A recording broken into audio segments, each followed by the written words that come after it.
اعوذ باللہ من الشیطان الرجیم بسم اللہ الرحمن الرحیم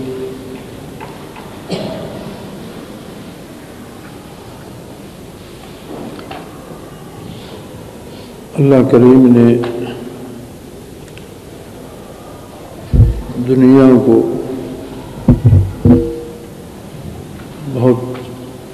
خوبصورت، بہت پرلطف، بہت دلچسپ اور بڑا ہر دل عزیز بنایا ہے۔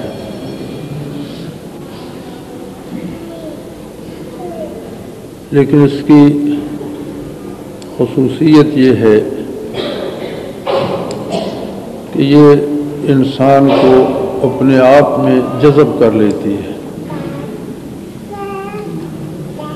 اور پھر اپنی پسند پر اسے چلاتی ہے۔ انسان ایک کھلونا بن جاتا ہے۔ حوادثات دنیا اور واقعات عالم، موسموں کا تغیر و تبدل، ضروریات و احتیاجات اس کی مجبوریاں بن جاتی ہیں، اور یوں کارگہ حیات میں انسان ایک گیند سے زیادہ حیثیت نہیں رکھتا، فٹ بال کے بال سے زیادہ اس کی کوئی حیثیت نہیں رہتی۔ ایک طرف سے ٹھوکر لگی، دوسری طرف لڑک گئے۔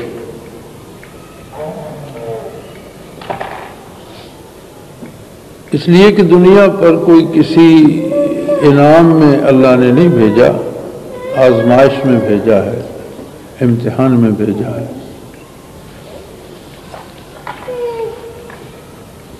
وہ ایسا کریم ہے کہ جس نے دنیا کو یہ خصوصیات اور یہ طاقتیں دی ہیں، اس نے انسان کے لیے بھی ایک قوت پیدا فرمائی ہے، ایک ایسی قوت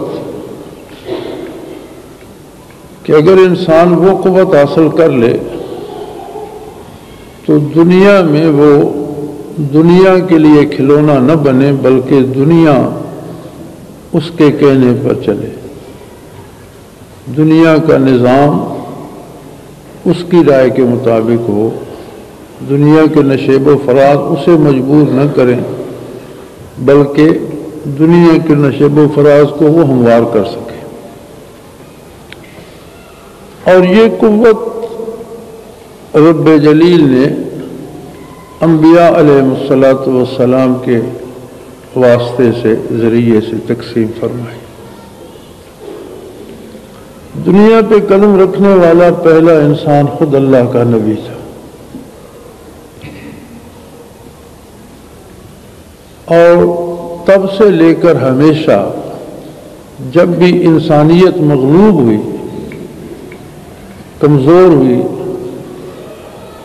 دنیا کے مقابلے میں ایک کھلونا بن گئی، تو اللہ نے کوئی نبی مبعوث کر دیا۔ کچھ خوش نصیبوں نے نبی سے برکات حاصل کی اور ایک ایسا انقلاب پیدا کر دیا کہ دنیا کا کھلونا بننے کی بجائے انسان دنیا کو اپنے استعمال کی شے بنا سکے، ورنہ تو دنیا انسان کو استعمال کرتی ہے۔ لیکن ہر نبی کسی قوم، کسی علاقے کے لیے مبعوث ہوا، ایک خاص وقت کے لیے مبعوث ہوا۔ اب جتنا دائرہ کار تھا نبوت کا، قوم کے اعتبار سے یا علاقے کے اعتبار سے یا وقت کے اعتبار سے، جتنا دائرہ کار اس نبوت کا تھا، اتنی قوت اس نبی نے ان لوگوں کو بخشی، ان میں تقسیم کی، اور حالات کی اصلاح ہوتی رہی۔ جب آخر میں آقا نامدار حضرت محمد صلی اللہ علیہ وسلم مبعوث ہوئے، تو یہ ایک نئی بات ہوئی کہ ایک نبی ساری دنیا کے لیے، ساری انسانیت کے لیے اور سارے زمانوں کے لیے، ساری زمین کے لیے، ہمیشہ کے لیے مبعوث ہوا۔ اب ظاہر ہے جو نبی اتنے عظیم کام کے لیے مبعوث ہوا اور جس کا دائرہ کار نہ زمینوں میں محدود تھا اور نہ زمانوں میں، اس نے جو قوت نوع انسانی کو بخشی یا اس سے جو قوت نصیب ہوگی وہ اتنی ہی عظیم تر ہوگی کہ وہ روح زمین کو متاثر کر سکے۔ اس کا ظہور ہم صحابہ کرام کی زندگیوں میں دیکھتے ہیں کہ مٹھی بھر لوگ جو عرب کے خانہ بدوش تھے، جن کا کوئی مکان نہیں تھا، کوئی جاگیر جائیداد نہیں تھی، کوئی ساز و سامان نہیں تھا، سرمایہ نہیں تھا، کوئی افرادی قوت، کوئی حیثیت نہیں تھی، کوئی وسائل اسباب اسلحہ وغیرہ کچھ بھی نہیں تھا، لیکن ان میں ایک قوت آ گئی، ایک طاقت ایسی آ گئی جو جس طرف وہ بڑھتے گئے وہاں حالات کو تبدیل کرتی گئی اور ان کی مرضی کے مطابق ڈھالتی گئی۔ پوری دنیا میں حکومتیں تھیں، سلطنتیں تھیں، قاعدے تھے، ضابطے تھے، رسومات تھیں، تہذیبیں تھیں، ہر ایک کا اپنا کلچر تھا، ہر ایک کے اپنے لین دین کے طریقے تھے، بوجھ و باش تھی۔ لیکن کیا یہ عجیب بات نہیں ہے کہ وہ جس طرف بڑھتے گئے، صحرائے عرب میں پیدا ہونے والے اور بدوؤں کے خیموں میں پیدا ہونے والے بچے اور وہ گھوڑے جو ساری عمر ریت پر دوڑا کرتے تھے، انہوں نے جب ہمارے شمال مغربی راستے سے گزر ہوا افغانستان کو فتح کیا اور افغانستان کے راستے جب چائنا میں داخل ہوئے تو جس درے سے صحابہ کرام کا گزر ہوا وہ درہ 18,000 فٹ کی بلندی پر ہے۔ اگر افغانستان سے چترال اور چترال سے اس درے سے ہم داخل ہوں وسط ایشیا کی طرف یا چائنا کی طرف تو وہ درہ خود درہ جو ہے اس کی بلندی 18,000 فٹ ہے، جہاں گرمیوں میں بھی ہمیشہ برف رہتی ہے اور مقامی لوگ بھی گرمیوں میں وہاں سے اس طرح گزرتے ہیں کیونکہ ہر سال برف کی تہ جمتی رہتی ہے تو سینکڑوں فٹ برف یا ہزاروں فٹوں تک برف کی تہ ہوتی ہے۔ تو جب گرمیاں آتی ہیں تو لوگ اس طرح، سردیوں میں سخت ہو جاتی ہے تو گرمیوں میں چونکہ اس میں دراڑیں پڑ جاتی ہیں، پھر جب شام ہوتی ہے تو روزانہ رات کو جو دن کو بھاپ بنتی ہے رات کو برف بن کے زمین پہ گر جاتی ہے، تو وہ جو دراڑیں برف میں پڑتی ہیں ان کا منہ اوپر سے بند ہو جاتا ہے، لیکن وہ برف اتنی مضبوط نہیں ہوتی کہ بندے کو سہار سکے۔ تو گرمیوں میں بھی وہاں سے گزرو تو جو کسی دراڑ پہ جس کا پاؤں ہے وہ سینکڑوں فٹ برف میں نیچے چلا جاتا ہے۔ تو گرمیوں میں جب لوگ وہاں سے گزرتے ہیں تو اپنے آگے 4-5 مویشی چلاتے ہیں، 4-5-6 گائے گھوڑے کوئی چیز آگے چل رہی ہوتی ہے کہ کہیں دراڑ ہو تو ان کا پاؤں اس میں آئے اور اگر ضائع ہو تو کوئی جانور ضائع ہو۔ لیکن سوچنے کی بات یہ ہے کہ اتنی مشکل جگہ سے جہاں جانے کا ہم لوگ جو ان موسموں کے عادی ہیں یا وہاں کے مقامی لوگ بھی ڈرتے ہیں، وہ بدوؤں کے خیموں میں پلنے بڑھنے والے بچے وہاں سے کس طرح گزرے، ان کے گھوڑے کیسے اسے عبور کر کے وہ ان راستوں سے کیسے گئے۔ یہ کرشمہ اس قوت کا تھا جو نبی علیہ الصلوۃ والسلام نے انہیں عطا کی۔ وہ چونکہ روح زمین کے لیے تھی اس لیے دنیا کا کوئی موسم، کوئی بلندی،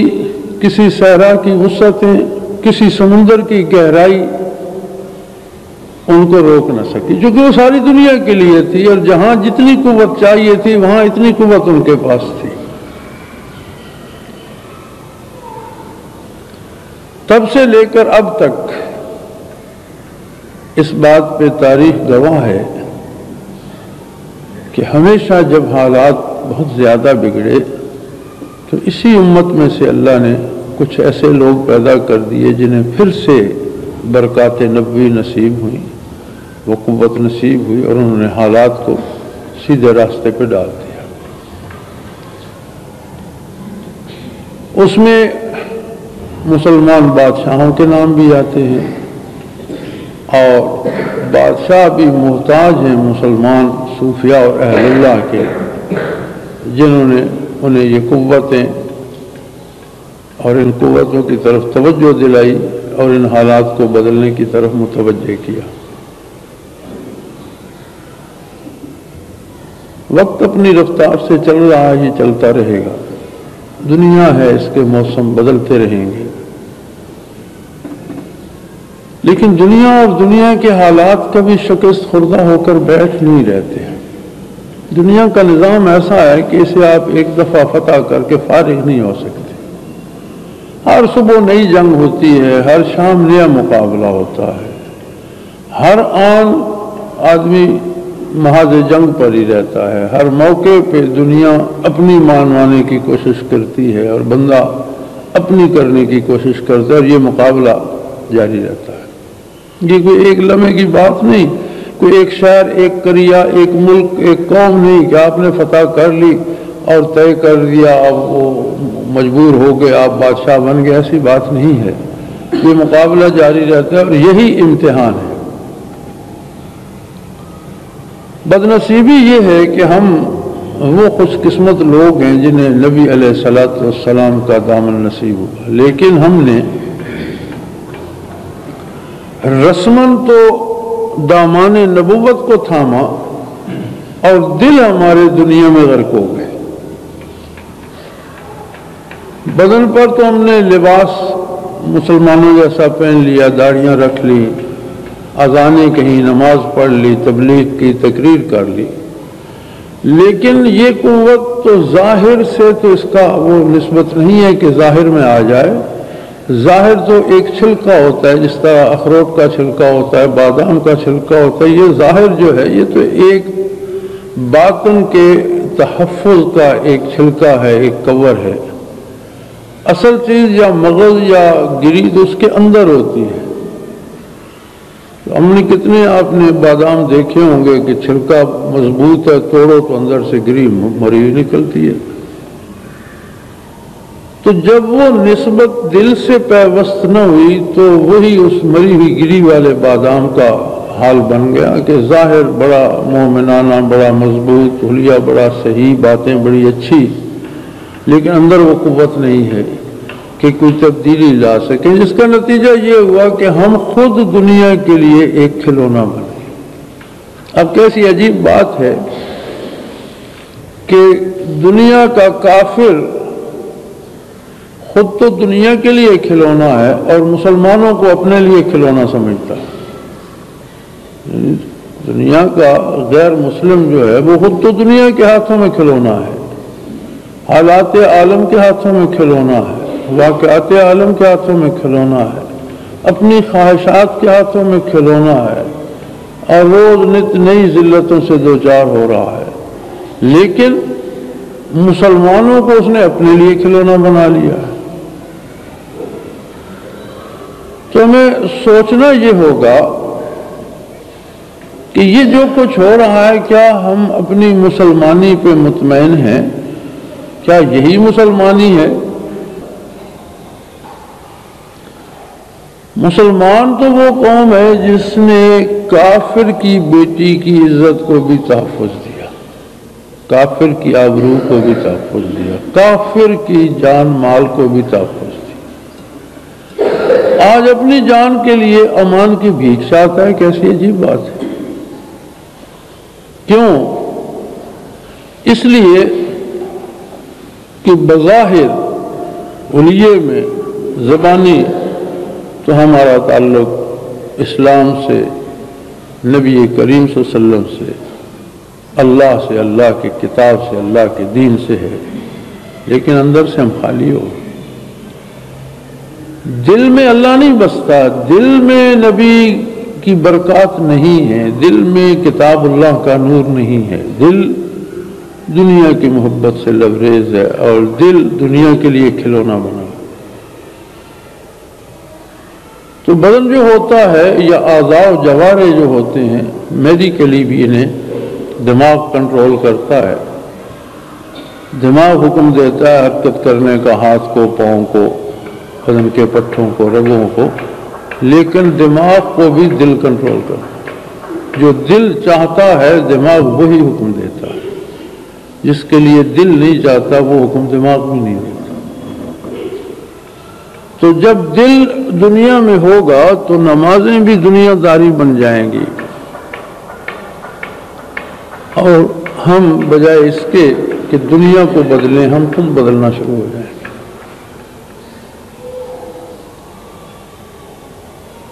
لیکن الحمدللہ ایک حد تک اب یہ احساس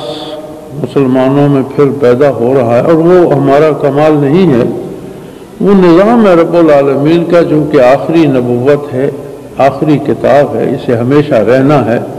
وہ کچھ لوگوں کو ضرور توفیق دے گا جو پھر اپنے کو آباد کریں گے، اور اس روشنی سے پھر جہان آباد ہوگا۔ یہ تو رہے گا، قیامت تک رہے گا،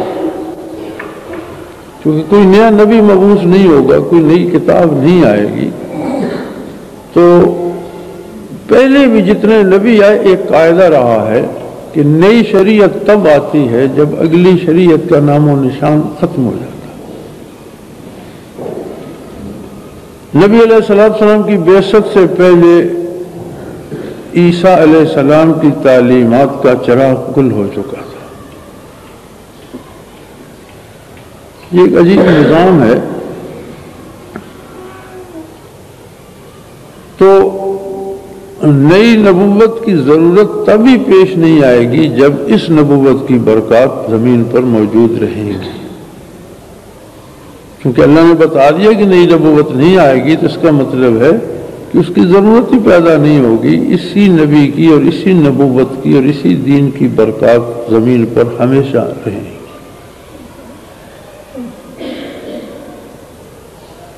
تو حالات ہمیشہ اپنی ایک حد کو، ایک لمٹ کو پہنچ کر پھر وہ پلٹا کھاتے ہیں۔ ایک پہیہ ہے، اس کی ایک بلندی ہے، ایک حد تک چیز جاتی ہے، وہاں سے پھر نیچے کو شروع ہو جاتی ہے آنا۔ تلک الایام نداولها بین الناس، زمانے کی تعریف یہ فرمائی گئی کہ یہ شب و روز جو ہیں ان کو لوگوں میں لوٹایا جاتا ہے، گردش دی جاتی ہے۔ اب پھر موسم بدلنے کو ہے، ظلم کی تاریک رات چھٹنے کو ہے، عدل کی صبح طلوع ہوگی انشاءاللہ۔ خوش نصیب ہوں گے وہ لوگ جو اپنے دلوں کو برکات نبوی سے آباد کریں اور صبح کو پیدا کرنے میں معاون ثابت ہو۔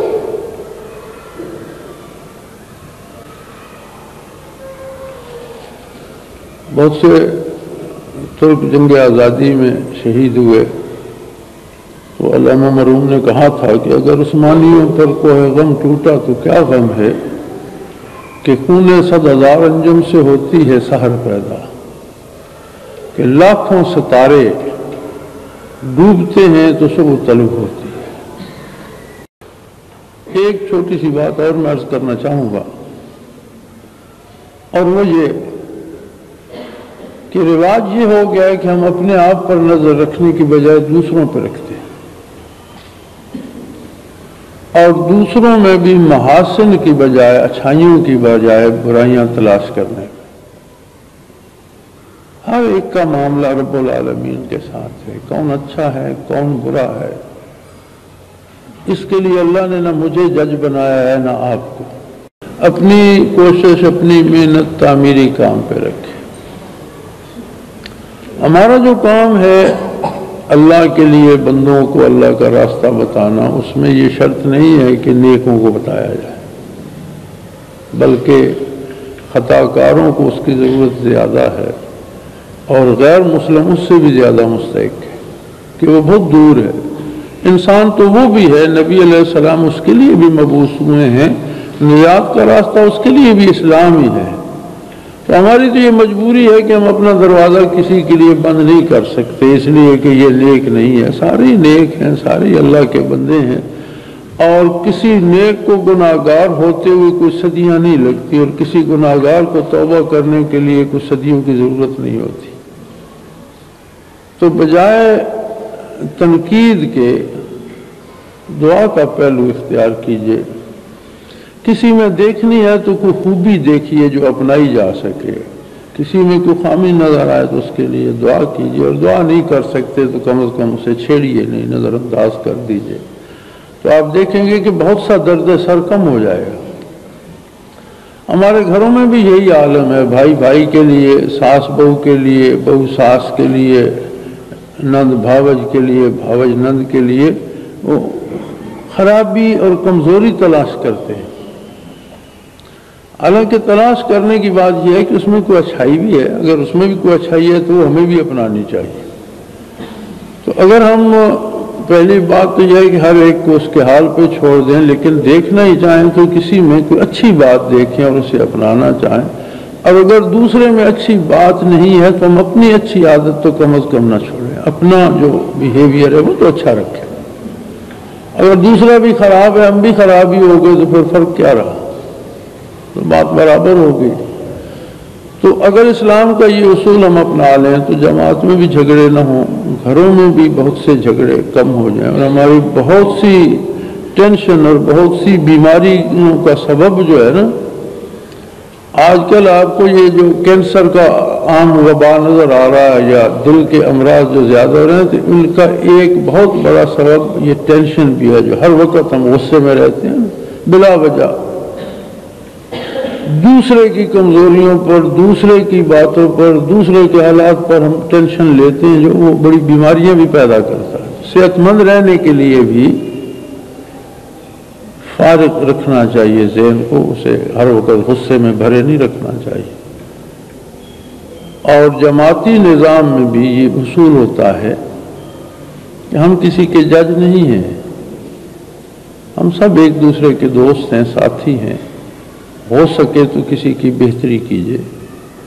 بہتر مشورہ دیجیے، اگر کوئی غلطی پر ہے تو اس کے لیے دعا کیجیے، اللہ سب کی اصلاح کر دے، اور کوشش کیجیے کہ اللہ ہمیں اس طلوع سحر میں شریک ہونے کی سعادت نصیب فرمائے۔ وآخر دعوانا الحمدللہ رب العالمین۔ اگر آپ کو یہ ویڈیو پسند آئی تو لائک، شیئر اور سبسکرائب کرنا نہ بھولیے۔ اللہ حافظ۔